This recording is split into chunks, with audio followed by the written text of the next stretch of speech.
but that instead the aircraft had departed at 17 minutes past 9 that morning. The Commission also had evidence that upon takeoff, the aircraft was cleared to climb to 9,000 feet.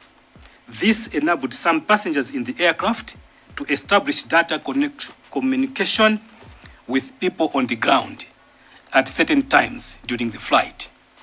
In turn, this also allowed tracking of the movement and the route of the aircraft from Kia on its way to Mzuzu Airport.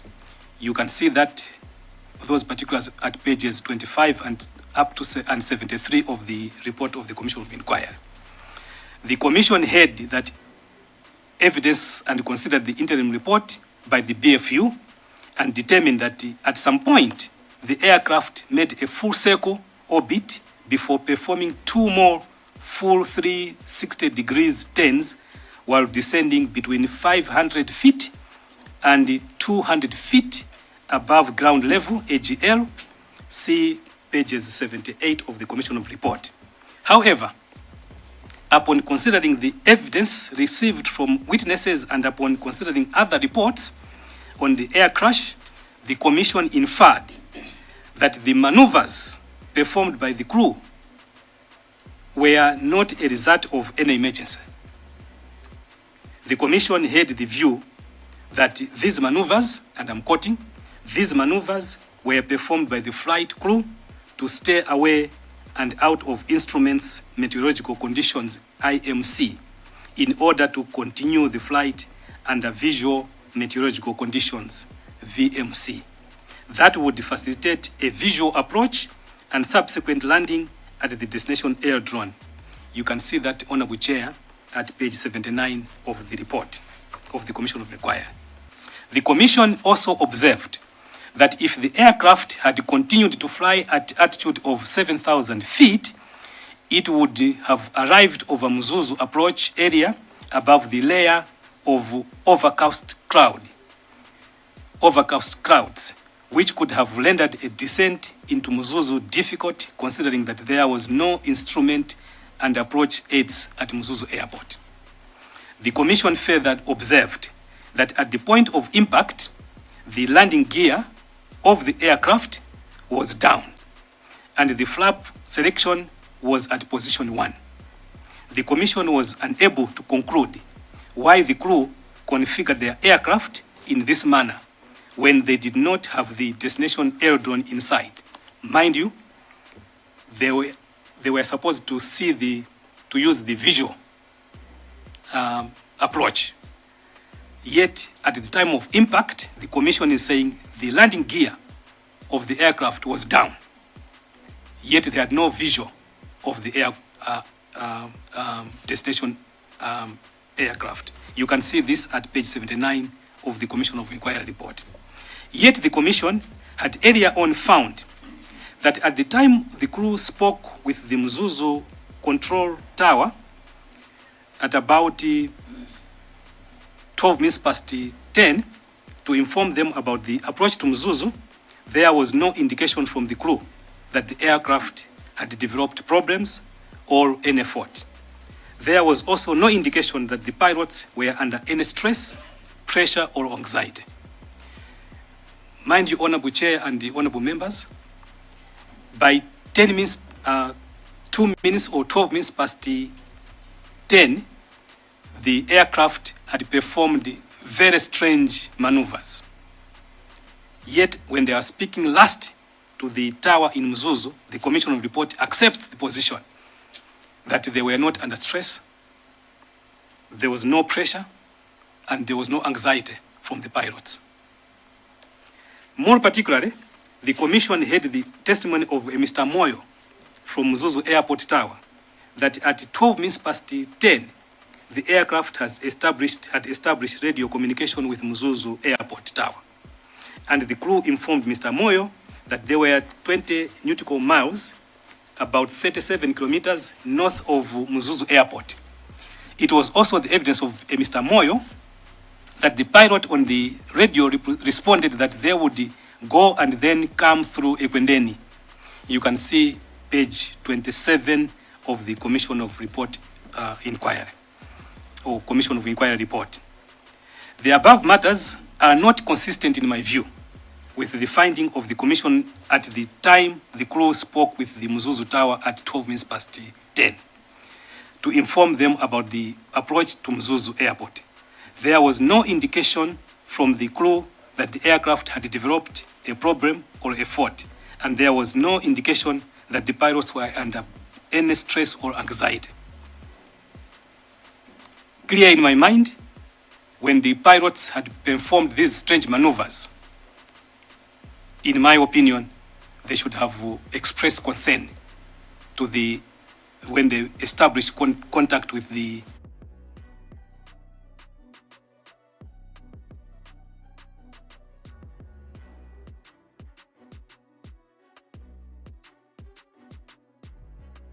the 10. But according to the Commission report, they were very calm, as if nothing has happened. Furthermore, the Commission had evidence of 2 communications via WhatsApp. Late Inspector Chimaneni to Mrs. Winnie Nyondo at about 10 minutes past 10. Mark the time, 10 minutes past 10, which text message said, and I quote, "Too much turbulence." You can see that, Honorable Chair, at page 74 of the report of the Commission of Inquiry. Again, Honorable Chair and members, reflect back on what I said on the BFU, that the strange maneuvers start from around 10:09:50 to around 10:15 or 10:12 that morning. And mind you, the landing gear by 10:12 or 10:16, the landing gear is on down. And Mr. Late Chimaneni is texting Winnie Nyondo at 10 minutes past 10. This is 6 minutes before impact. And he only says, "Too much turbulence on this flight." Maybe he's a passenger, he doesn't know what's happening. The above evidence is not consistent, in my opinion, Honorable Chair and members, with the finding by the Commission of Inquiry that there was no indication that the pilot was under any stress or anxiety. The Commission should have further interrogated the above inconsistencies in evidence, which showed that the crew did not declare an emergency at 12 minutes past 10 hours when they contacted Mzuzu Airport, and after performing very strange maneuvers where the aircraft was in some places climbing up and in other places descending down, yet it was several miles away from the destination airport at Mzuzu, and at the same time, the crew had already lowered the landing gear of the aircraft and put the flap selection to position 1, even before having sight of the destination aircraft. You can verify that in the report at page 79 of the Commission of Inquiry report. It appears that the Commission never considered these matters worth of any further investigations. It should also be noted that the President had delegated the late Vice President to represent the President at the funeral of late Kasambara, SC in Katabe on 10th June 2024. Let me take that again, Honorable Chair. This committee should note that His Excellency the former President, Dr. Lazarus Makathi Chakwera, had delegated the Vice President, late Dr. Klaus Chilima, to represent the President at the funeral of late Laf Kasambara in Katabe on 10th June 2024. This was acknowledged by the Commission of Inquiry at page 15 of the report. It should be further noted that the aircraft was given a take-off clearance from runway 14 at Kia, and it was airborne at 17 minutes past 9. And the estimated time of arrival at Mzuzu Airport was at 2 minutes past 10. Mark those times. The aircraft was cleared to take off around, and it took off around 17 minutes past 9. And it was estimated to arrive at Mzuzu Airport at 2 minutes past 10. And it is carrying the Vice President of the country who is going to represent the president of the country at the funeral of Raf Kasambara in Nkatabe, not in Mzuzu, in Nkatabe. It was also evidence of Mr. Moyo that he had last spoken to the crew at 12 minutes past 10, when the aircraft established radio communication or contact with Mzuzu Airport. You can verify that at page 27 of the Commission of Inquiry report. Yet, according to the information before the Commission of Inquiry, the funeral ceremony of late Raf Kasambara in Nkatabe started at 10 o'clock. And those present were actually told that the late Vice President had been delayed. I want to repeat that one, Honorable Chair and Honorable Members.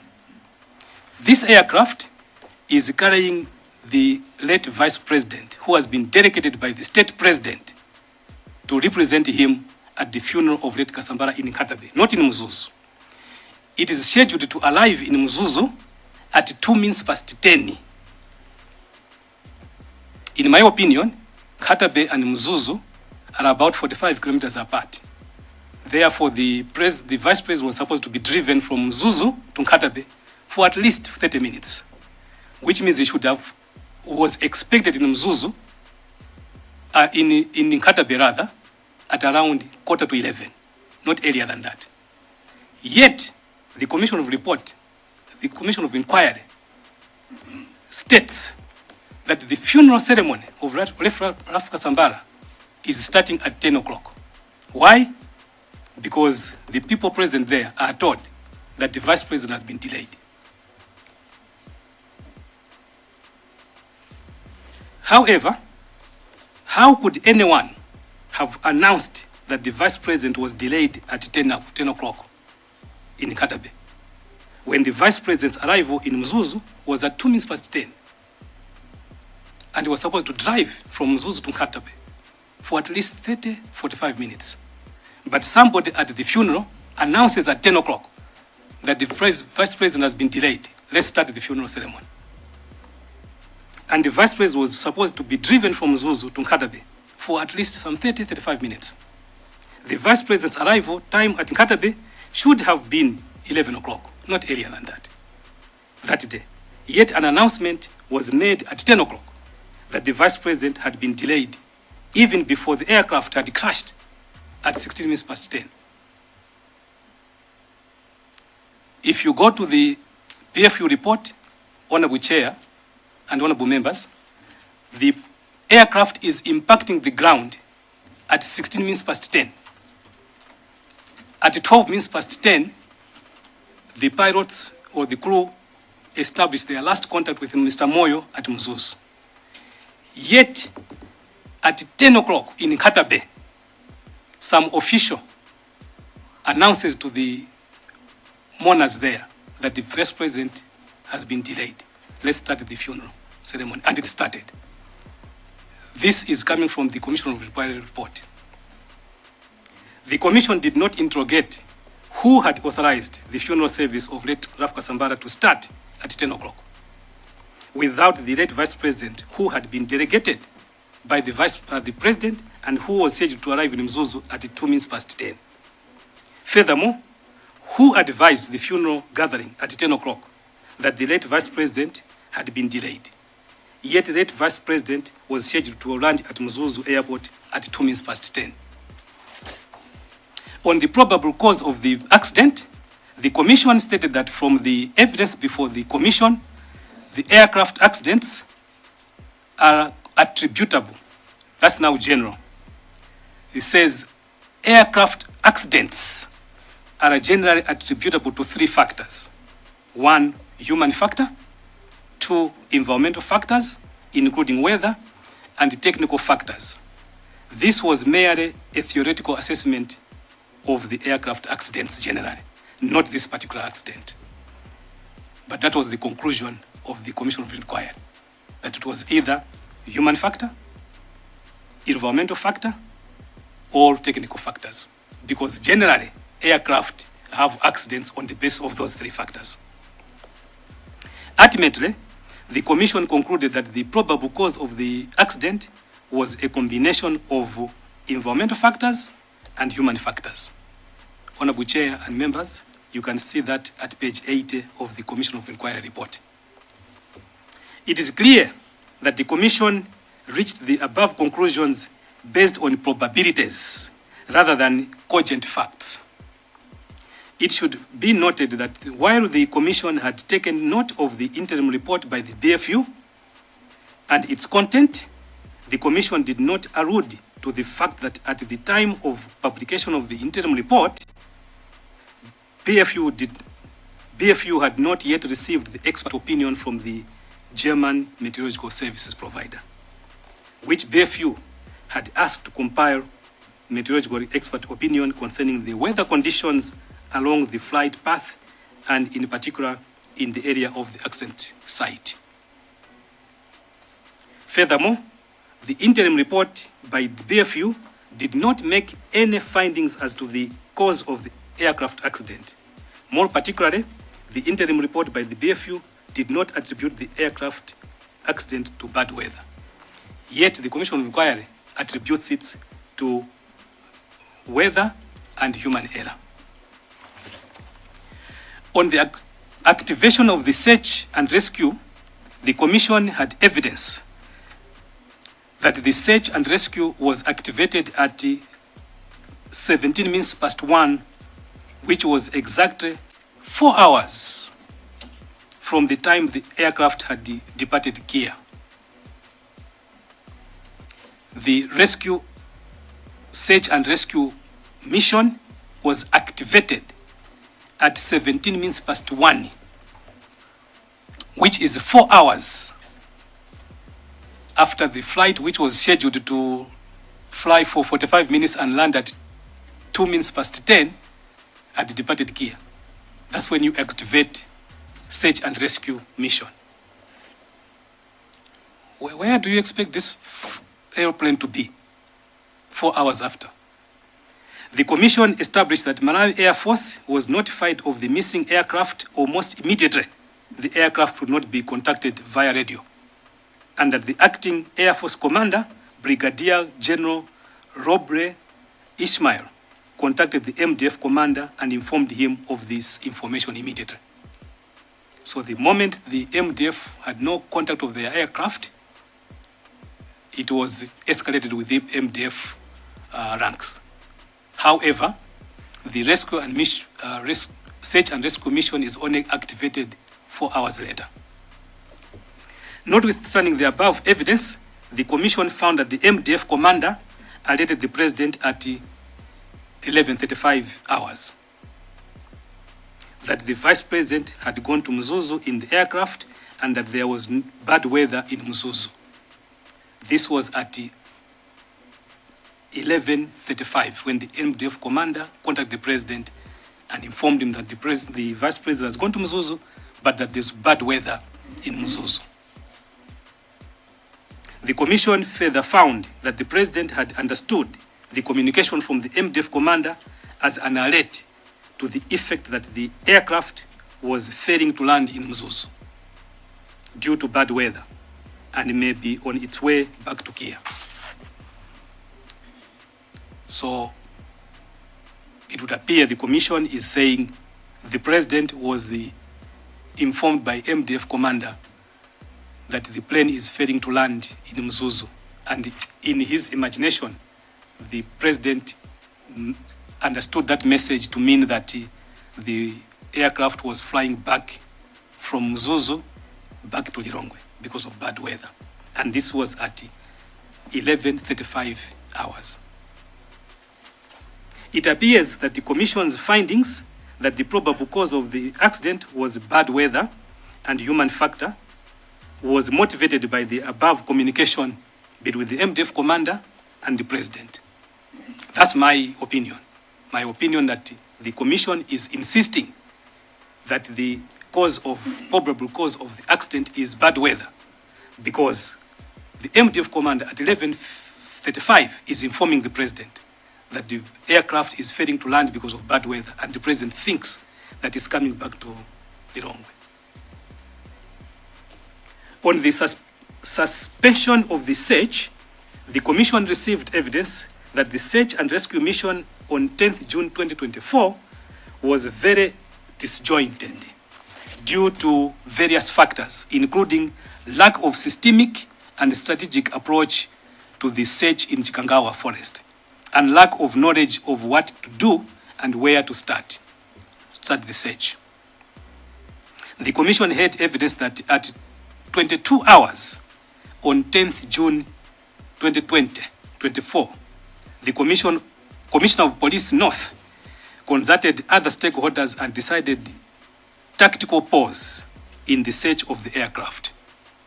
The Commission did not ask further questions as to the rationale for this called tactical pause in the search of the aircraft, which had carried the Vice President of the country.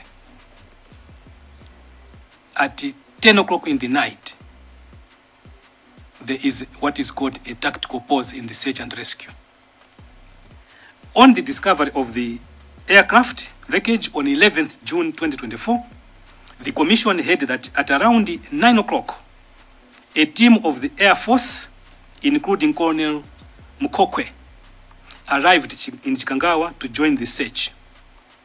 A team of senior police officers, including Commander of Police,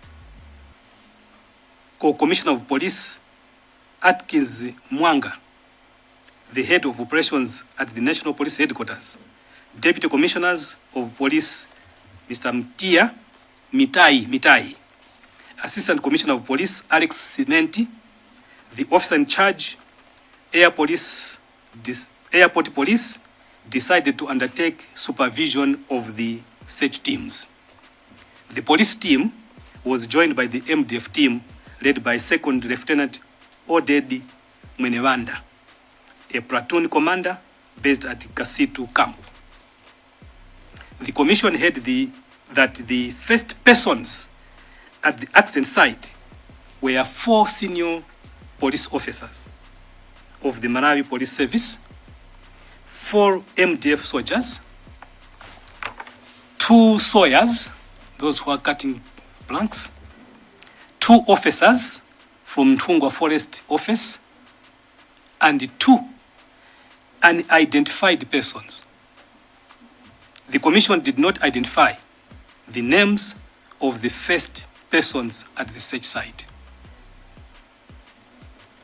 It is strange that the Commission accepted evidence which merely said that the first persons at the crash site were 4 senior police officers without identifying the names, 4 MDF soldiers without identifying the names, 2 sawyers without identifying the names, and 2 unidentified persons without identifying the names. The Commission was not transparent regarding the identities of individuals who first saw the wreckage. The Commission should have made every effort, in my opinion, to ascertain and disclose the names of the first persons to be at this crash site. It is therefore concerning, in my opinion, that individuals whose identities remain unknown to date were the ones who first saw the aircraft wreckage and dead bodies of the passengers and crew, including the late Vice President. It is also particularly concerning that the Commission merely stated that 2 sawyers and 2 unidentified persons to have been part of the first persons present at the accident site. Additionally, the Commission had evidence of gunshots in proximity to the crash site, but the Commission did not conduct any further interrogations as to the truth of these gunshots.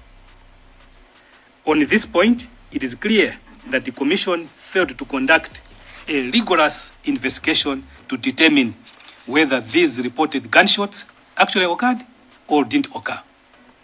The issue is significant and must be further investigated. Furthermore, the Commission seems to have accepted the evidence of Colonel Kandulu and Colonel Mugdokwe regarding the plane not catching fire upon impact as an absolute truth. The Commission based its findings and conclusions on such testimonies. The Commission did not interrogate further the fact that the aircraft had fuel for about 4 hours and that at the time of impact, yet there is no evidence of the aircraft catching fire on impact or any spillage of jet fuel to the crash site, as if the fuel tanks were empty.